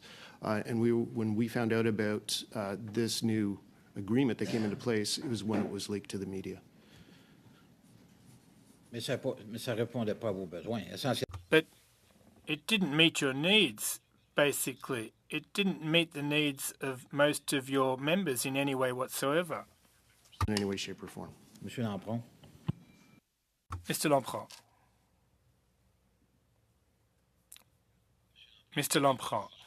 Well, if I may just chime in, that's why we're saying that by having such high interchange fees, it impoverishes consumers and our economy, generally speaking. That's why we want those fees to be as low as possible, to ensure that, well, especially in a context where there's rising prices, we've seen this in consumer studies, we want to ensure that prices are as low as these fees are as low as possible, and prices rather. And in order to have acceptable prices, let's put it that way, those interchange fees should be as low as possible. Now, the agreement with Visa and MasterCard has been in place for just a couple of days now, but I think that by reducing the fees to 0.5%, everyone would benefit, including our members and small retailers.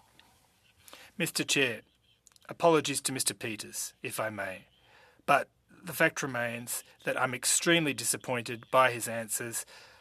You know, I think the committee should ensure that when witnesses appear before us, that they should be able to answer questions properly.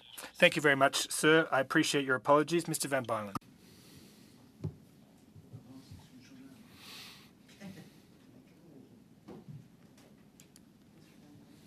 MP Van Bylen, the floor is yours. Thank you, Mr. Chair.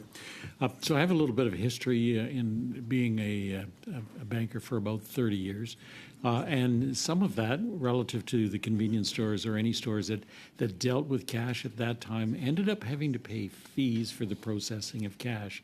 So to some extent, I think that you would see that electronic payment systems would benefit you in terms of not having to pay the cash processing costs that had been in existence in the past. And to some extent, maybe I'm exposing my age and how long ago I was involved in the banking industry.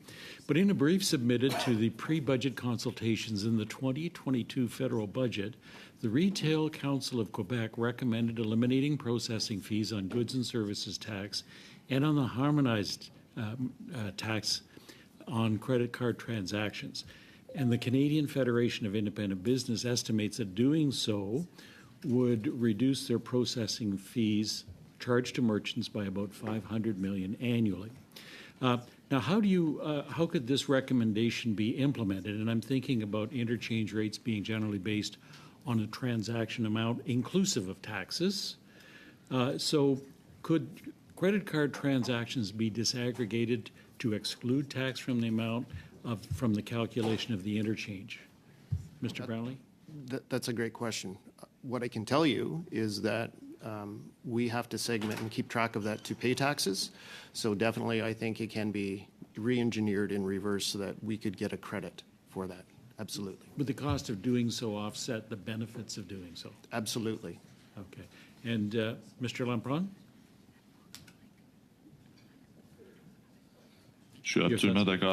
I agree entirely. That would make sense. Absolutely. Okay, and then now over to Interact. Mr. Boissin, what would the implications for the issuers, the acquirers, and the payment processors be for that type of change in policy?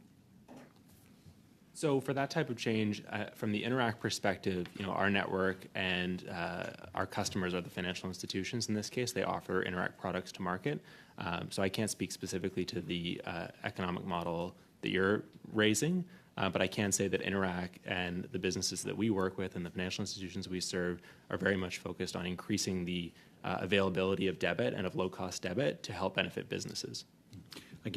when I take a look at electronic transactions, I can't recall the last time I issued a check. So the systems and the processes that you're providing, I think, are integral and probably will be the backbone of the financial institutions going forward. In Budget 2024, we announced that our government would be introducing legislation to implement Canada's framework for consumer-driven banking, which would allow consumers and small businesses to better manage their finances and access broader financial services. Can this help people build their credit and reduce administrative burdens for small businesses? And could you speak to the benefits of open banking and what that would do for Canada? And I'll start with Interac. Mr. Boisson. Sure, happy to. And I think the commitment that you've mentioned, the consumer-driven banking, is one that Interac has been supportive of. We've noted that in our pre-budget submissions. Interac was also part of the Department of Finance working groups that were studying the implementation of consumer-driven banking. I think we see a number of benefits for Canadians with such a system. It's been implemented in other countries around the world, and we've supported it. Thank you. Mr. Peters? Likewise, Stripe has been very engaged in the open banking file. We were also a part of the working groups. And the initiative to drive forward consumer-driven banking, I think, will have one of the best impacts on payment costs, the subject of the hearing today. It'll bring competition to the market and alternatives to the card networks. The potential for pay by bank to become a reality, this is something that we have in other jurisdictions. I think it's wonderful that Canada is moving forward in this direction. Back to Mr. Boston. How do you see the development of open banking in Canada, and how do you view how it might influence credit card regulations and practices, and what role would Interac play in ensuring a smooth transition for consumers and merchants? Sure. Well, Interac is the differentiation factor for Interac is that we're helping people pay from their own bank account. So account-based payments, you're paying from your bank account. In the case of consumer-driven banking, there's a number of different applications of that, different providers that would look to leverage that data. It's permissioning your data to be shared in a secure fashion in a way that helps to benefit consumers. So Interac, like I said, has been supporting the development of consumer-driven banking in Canada. But from our perspective, our focus is on ensuring things like our e-transfer product, our debit product are widely available, that they're reliable, Canadians trust them and they know how to use them, and that they can access them to complete transactions in daily life. Mr. Peters? Well, Stripe has a product that helps our businesses access account information so that they can run their alternative kind of payment system for their customers based on open banking. We're very much involved in engineering those connections to help make sure that they're both secure, ideally through an application programming interface, and that then they also, the data also has a set of protections and that is consistent with privacy expectations of consumers. I'd be happy to follow up with you and talk about how we're doing that today and the kind of new payment experiences it's powering. And how does Interac collaborate with financial institutions and regulatory bodies like the Financial Consumer Agency of Canada, FCAC, to ensure compliance with credit card-related regulations? Sure. So to be clear, Interac is not a credit card network. We process debit payments. We do work closely with the FCAC to adhere to the Code of Conduct for the payment card industry in Canada. That code covers both credit and debit payments, so it's important to note. And Interac is a uniquely Canadian-owned and operated entity, so we only serve the Canadian market. Okay. Mr. Peters, your organization? As a processor, we do adhere to Code of Conduct requirements to provide disclosure of cost and price changes, both up or down, and per the Code of Conduct, provide businesses with the opportunity to leave. In fact, a business can leave Stripe, a small business can leave Stripe with just a few clicks, and there are many other options in the market. But per the Code of Conduct, we do have to adhere to those obligations through our partners. Thank you. Thank you, MP Van Bynen. Je passerai maintenant la parole à Monsieur Patzer. Mr. Patzer, 5 minutes, please. Thank you, Chair. Mr. Peters, do you have any aspirations to be a board member yourself one day?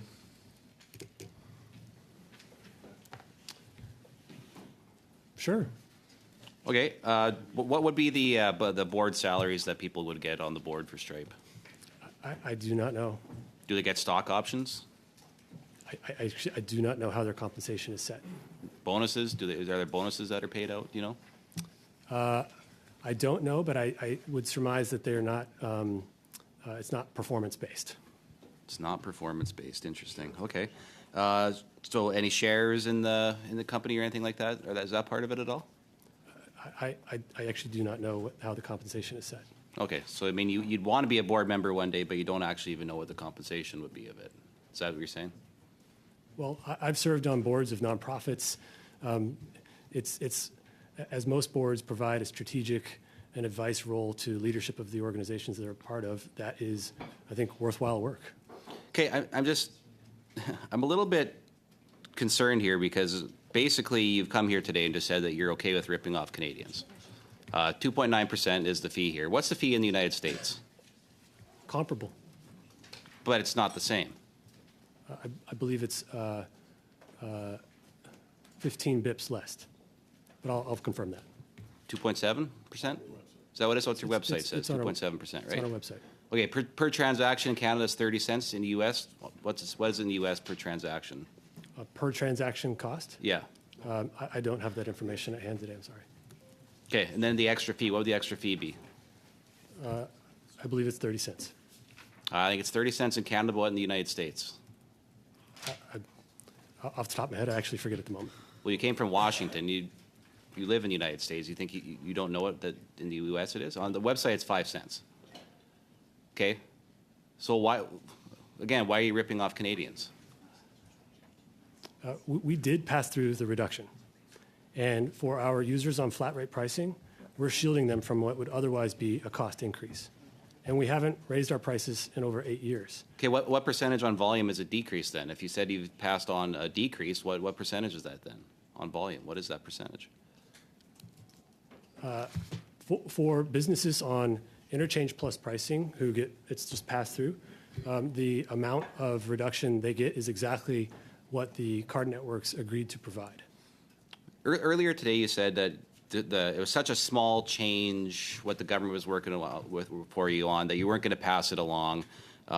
Yet we see what this has done for we look at your revenue, the way it's just skyrocketed over time. I can tell you that a small difference is big. And I'm just going to use my own quick little story here. Many years ago, I worked construction, making $14 an hour. I got a 50-cent pay raise. That was a lot of money for me, even though it's only 50 cents an hour. A small difference, a small amount makes a big difference for people and for companies in particular. Small businesses that are trying to get by here, they're looking to maybe expand their operations. That small number is a huge difference. So why on earth, especially if you've got a strategic advisor to the Prime Minister, why are you not passing along these savings to small businesses? Well, I understand what you're saying, that a small amount can make a difference. In this case, you have to think about it in context of the many other things that a small business would care about. They care about increasing their sales. They care about having things work really well and being simple. And what we should be doing is considering it from their perspective. What are all of these things relative to one another? And we thought long and hard about this, and we looked at the small reduction relative to what they might lose, which is simple, clear pricing, and we felt like that was not a good trade-off. There are ways to make this more workable, and had we been involved in this negotiation, if it wasn't just a small set of parties. But you are part of the negotiation, because at the end of the day, you have the strategic advisor to the Prime Minister on your board. You are involved in negotiations here. So quickly, what percentage of volume of transactions are on interchange plus pricing versus standard pricing in Canada? We really were not involved in this negotiation. We found out about it just like the other witness in the news. Yeah, Mark Carney's been on the board for over 2 months, though. This guy is part of the negotiations with the government. He's like, this guy is directly involved here. Like, with respect, the board is not involved in this, and no board member, to my knowledge, has been involved in public policy advocacy in Canada. So you're confident in telling this committee that Mark Carney is not involved in putting any lobbying or any strategic advice or public policy advice to the government of Canada? I am confident that no, not to my knowledge, any board member has been involved in public policy advocacy in Canada. Thank you very much, Mr. Patzer and Mr. Peters. I'll now turn it over to MP Area. Mr. Chair, I think there's a bigger thing involved. The international free trade, as we know, is dead. Globalization is dead. Now it's all about friendshoring, nearshoring, emphasis on self-reliance. However, when it comes to investments in Canada, we are still following the old logic of we love foreign direct investment, both inward and outward. But we are also a ripe fruit for pickings by many international companies with limited operations in Canada. Stripe has employed few people. I'm sure some bright engineers are Canada-based, but their decision-making is not Canada-based. I don't know how much tax they're paying on the revenues they're generating in Canada, because obviously Mr. Peters, who has come down from Washington, D.C., can legitimately claim that being a private company, he is not entitled to disclose that information. But he is saying, I have not changed my fees for the last 8 years. Anybody who knows even basics of business, we know how misleading that can be. I can say that my fees has been, say, 1% for last 8 years.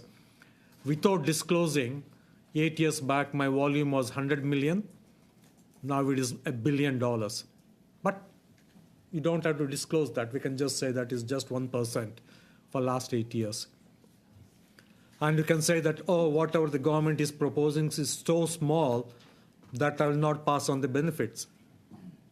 Again, not telling us what percentage. They said that there are two ways they charge the clients, business clients, interchange fee plus, and second is the standard pricing.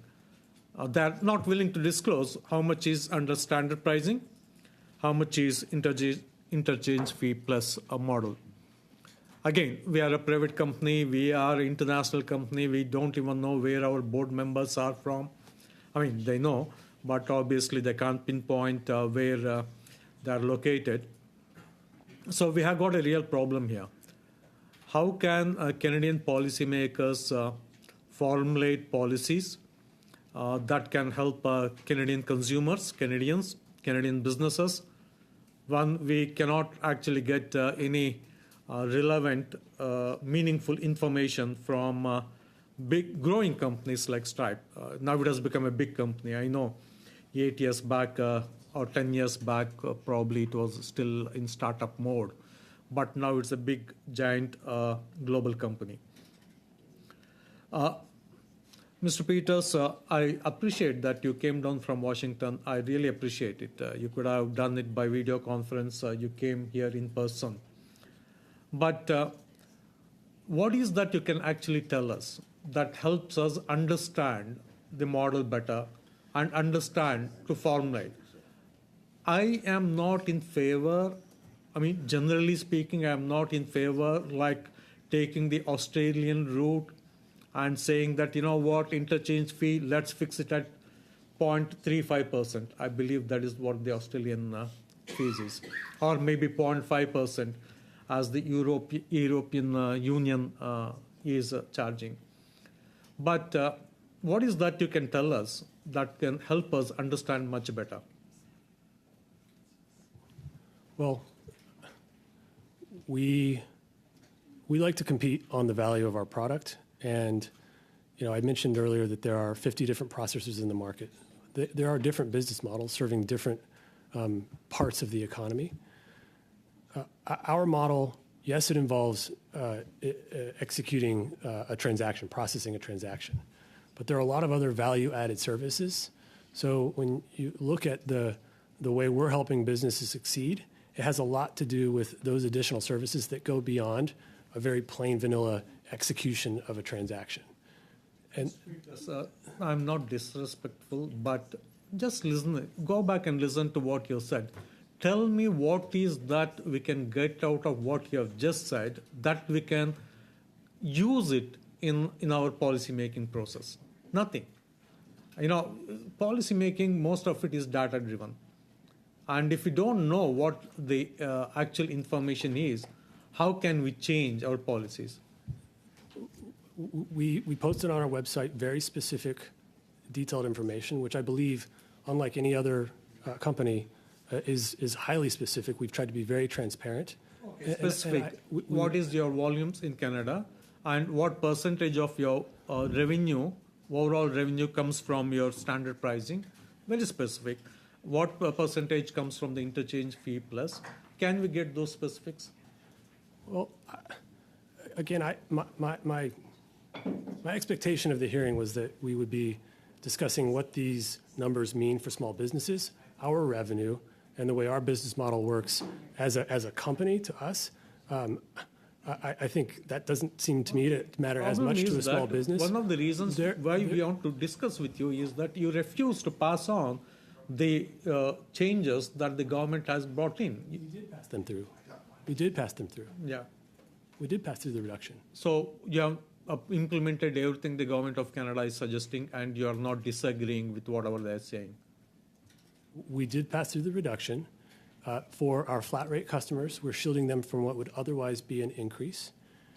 The government's announcement, the expectation, is effectively to say there are some small businesses and other small businesses, and we're going to treat them differently. And that is inherently in conflict with a flat rate pricing model that treats a whole class of businesses with the same price. So we could split it up, and then if there's another expectation in the future, then we're splitting it up again. And then what about other cost increases? We would be moving from a world where many small businesses, particularly small businesses over larger businesses who value that simple price, would suddenly lose that, and they would be cast into a fluctuating world of interchange plus pricing that is very technically difficult to manage. If I may, you guys must be profitable in Australia, European Union. I'm sure you are extremely profitable in Canada. Why is that, what if we bring in the same sort of model that European Union or Australia has got in capping the overall interchange fee? We are successful around the world. We're helping businesses grow around the world despite different regulatory environments. I would be happy to engage with you on what the right way to do it, but I can tell you this announcement, this expectation, it's not workable. I'm very open to that conversation because we do operate around the world and we do figure out how to make it work. Merci beaucoup, Monsieur Peters. Monsieur. Thank you very much, Mr. Peters. Mr. Garon, the floor is yours. Thank you very much, Mr. Chairperson. And I'll continue with you, Mr. Lampron. When you are a business person and someone pays by credit card, you slide it through the machine and there are fees that are charged to the merchant, and it depends on whether it's Visa, Amex, MasterCard. Sometimes there's generous rewards programs, sometimes not, and the fees charged to the merchants are different. Now, typically, more generous rewards cards will cost merchants more, but the merchant themselves charges all their clients the same price for the same goods.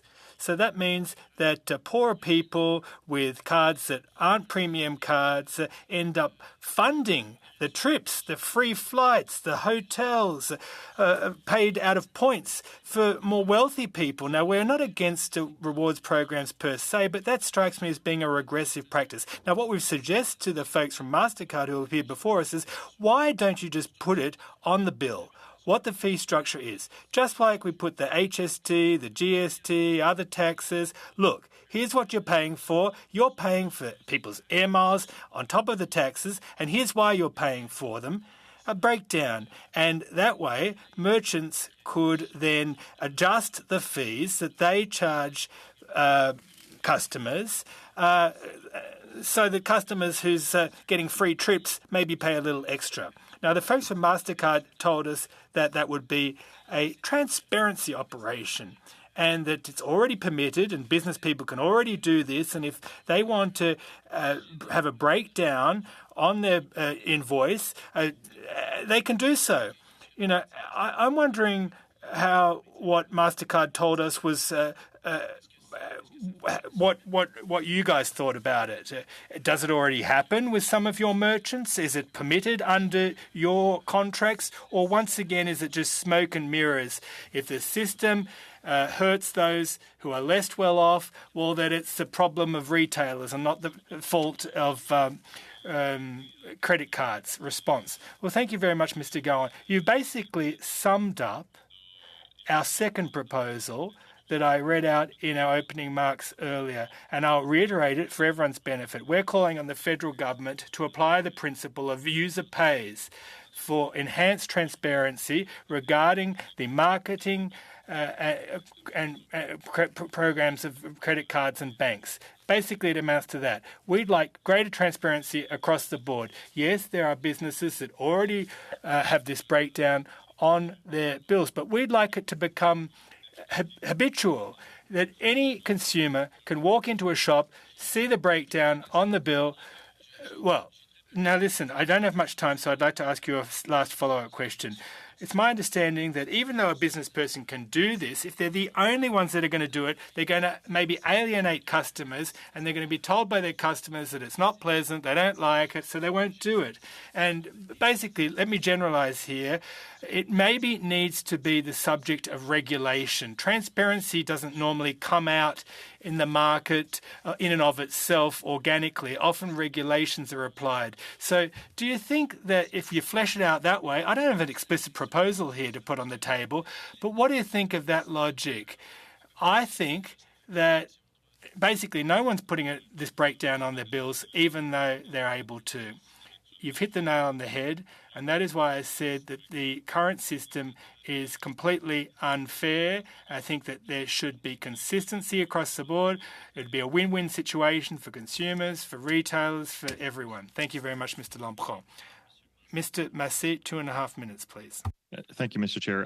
Mr. Peters, does Stripe use any offshore financial centers for either employees, mailboxes, or accounts? I'm not sure what you mean by offshore centers. We're a global company. We have employees and all over the world. We have a significant number of partnerships with a variety of financial institutions, both large and small. If you can maybe direct me more specifically to some aspect of that. Thank you. And I'm just trying to get it. Again, this is about the value for what we get for small, medium-sized businesses like the Canary Islands, Switzerland, Luxembourg, British Virgin Islands, Bermuda, Panama, Malta, Ireland.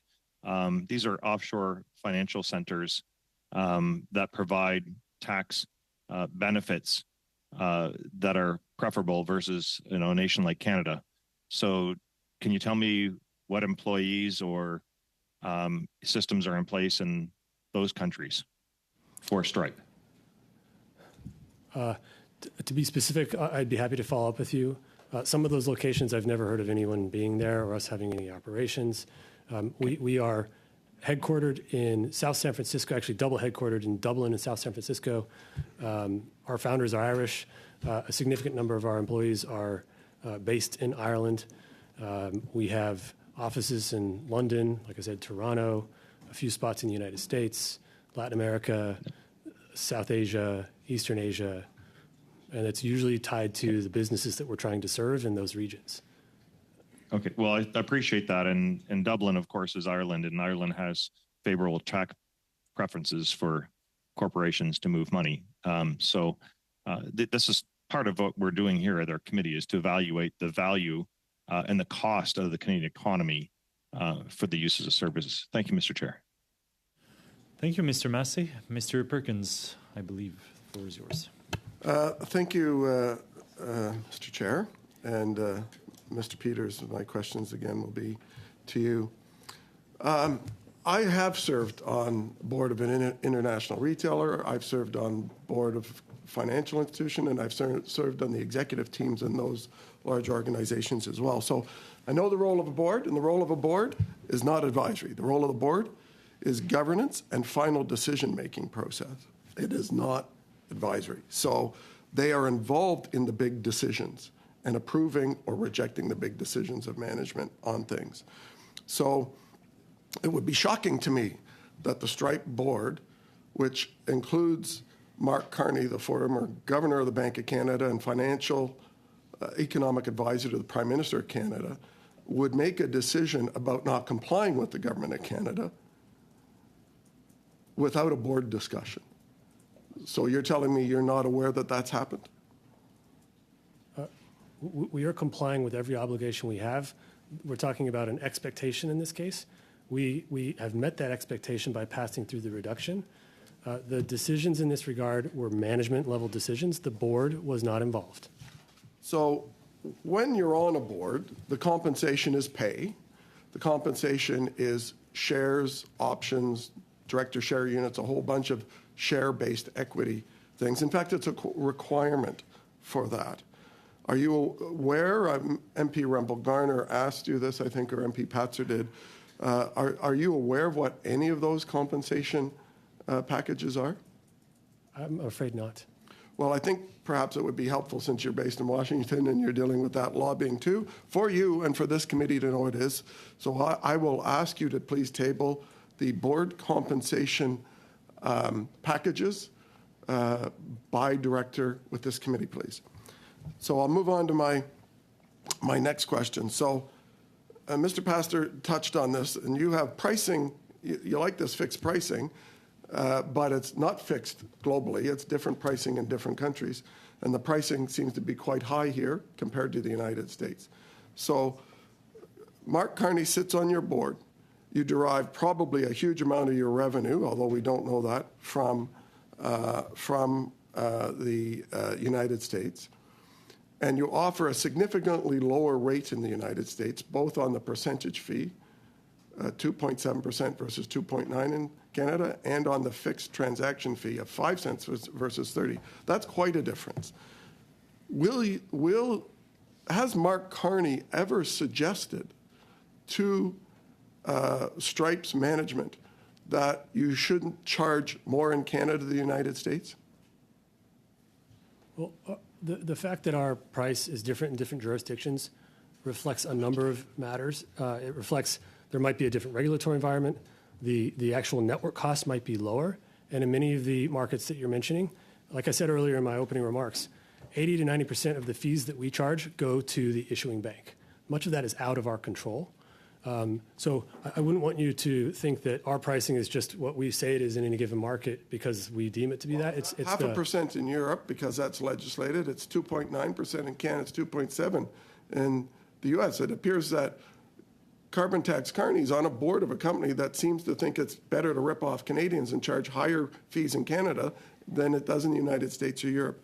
But I am on limited time, and because we haven't been able to get many of the answers that we've been seeking, I'm going to move the following and Mr. motion, Perkins, I'll let you move your motion, but I'll just remind you that the kind of names that might be used sometimes for theatrics in the House, I don't appreciate the committee calling someone carbon tax, so on and so forth, is not something I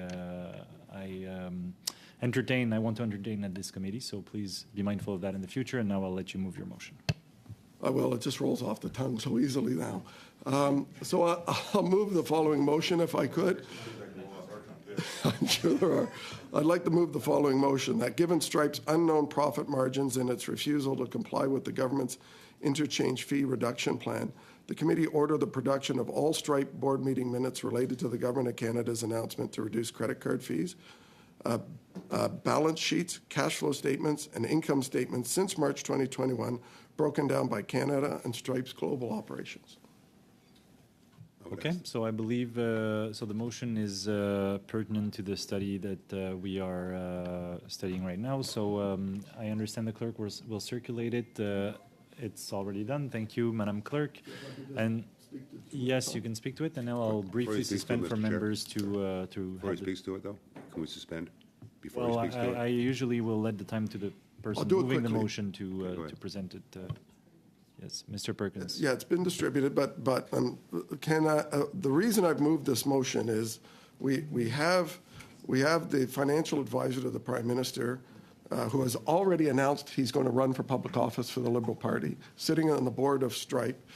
The Minister of Finance making this grandiose announcement, that we're doing this great thing for small business and reducing fees when in fact one of the prime and growing companies in Canada that provides that process is actually refusing to implement it, while the board member is sitting on it, sitting and advising not only the company and governing the company, but also advising the Prime Minister, and then blocking what the Government of Canada wants to do. So the only way we're going to get to the bottom of some of this is to actually know just how profitable it is and whether or not Stripe's claim that their costs are going up and they have to charge Canadians more than they do in the United States and Europe, and that the GST has somehow hurt them, is for them to be transparent and reveal the documents. And as a committee, we have the right to ask for production of documents of witnesses when they've given testimony, and that's what I'm doing here today.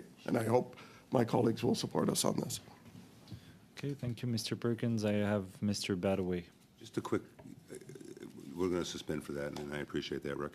But I do want a clarification from Mr. Peters with respect to a comment he made earlier. And I believe the comment was that the Board of Directors have no part to play in decisions related to interchange fees. Just Mr.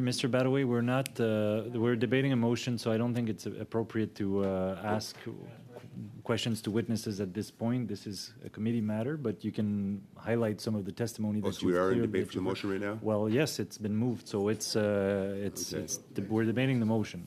Okay. And to that extent, given we only have 10 minutes left, I would, if committee members agree, I would allow for the witnesses to go, because I don't think we'll resolve necessarily that in 10 minutes. So, given that the motion pertains to my company, am I able to comment on it? Point of order? Not really, Mr. Peters. It's for the committee to decide. I thought it is the master of its fate. But I appreciate your participation today. To all the witnesses, thank you for joining us bright and early this morning.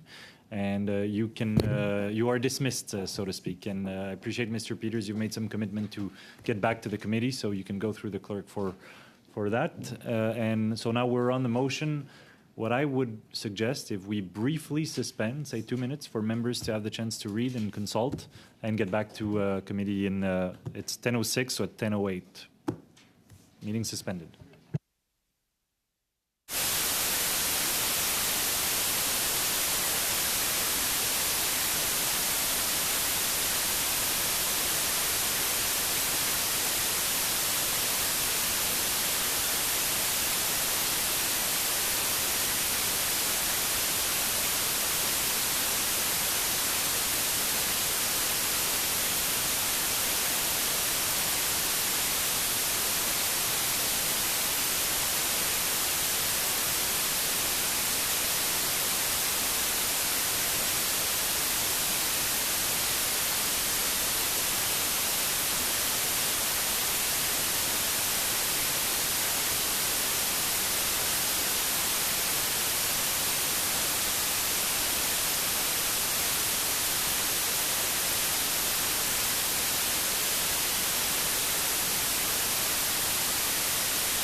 Colleagues, meeting is resumed.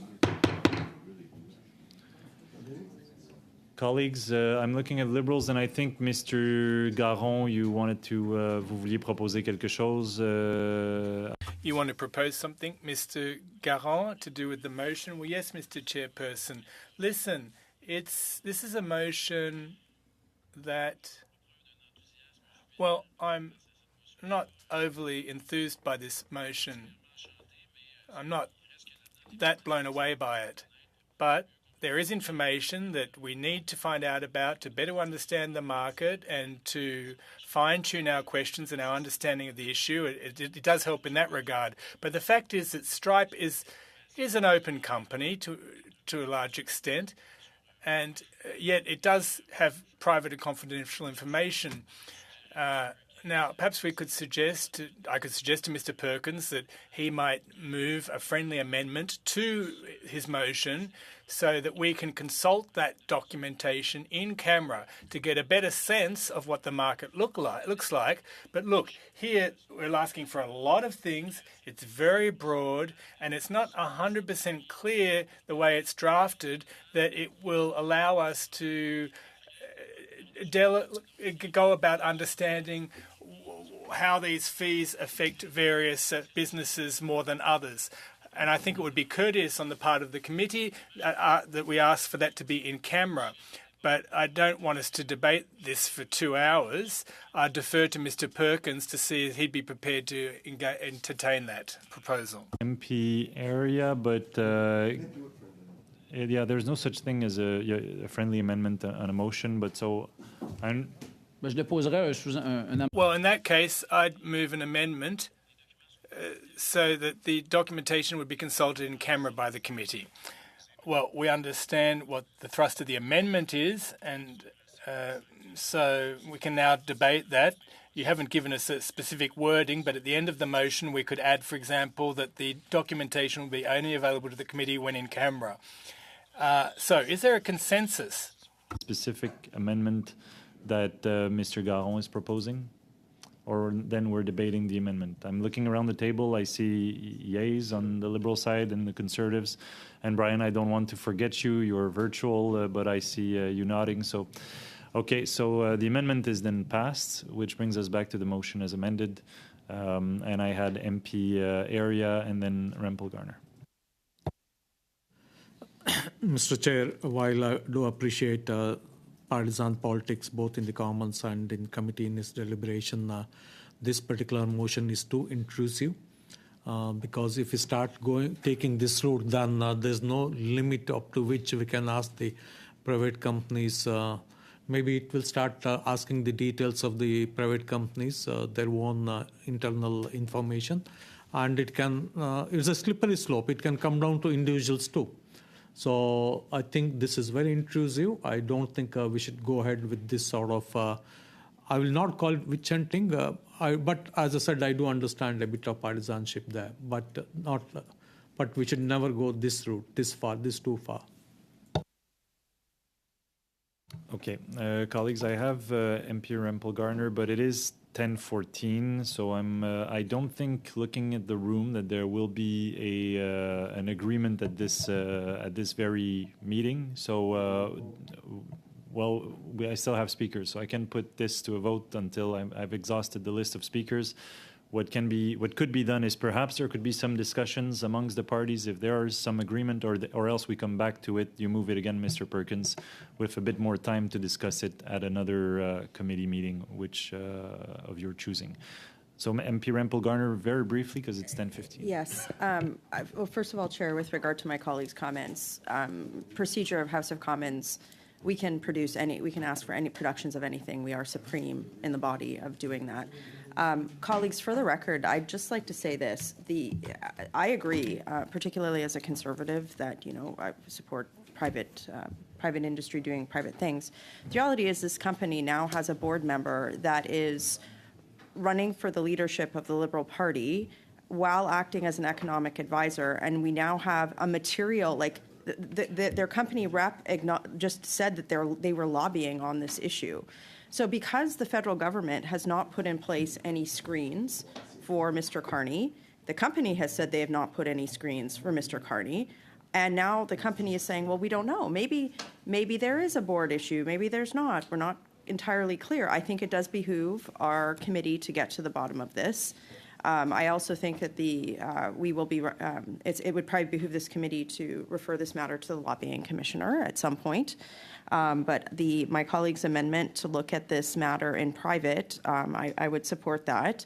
But it's actually patently ridiculous. We have a company that has this type of an into the Prime Minister's office, and the Finance Minister's office is not passing the savings along to small businesses. It's preposterous. So of course we should be looking to see if this company is saying what they're saying, and getting to the bottom of this. I'm actually flabbergasted, to be honest with you, especially when they said that they couldn't disclose the volume of transactions that went on standard pricing versus interchange plus pricing, and then trying to sell us a bill of goods like it's been passed along. Thank you. Okay, thank you, MP Garner. We've reached the end of this meeting. I suggest the parties talk to one another, try to find some common ground. Otherwise, you bring it back, Mr. Perkins. We put it to a vote immediately at the start of next meeting or at the end of next meeting, as you prefer, and the meeting is adjourned.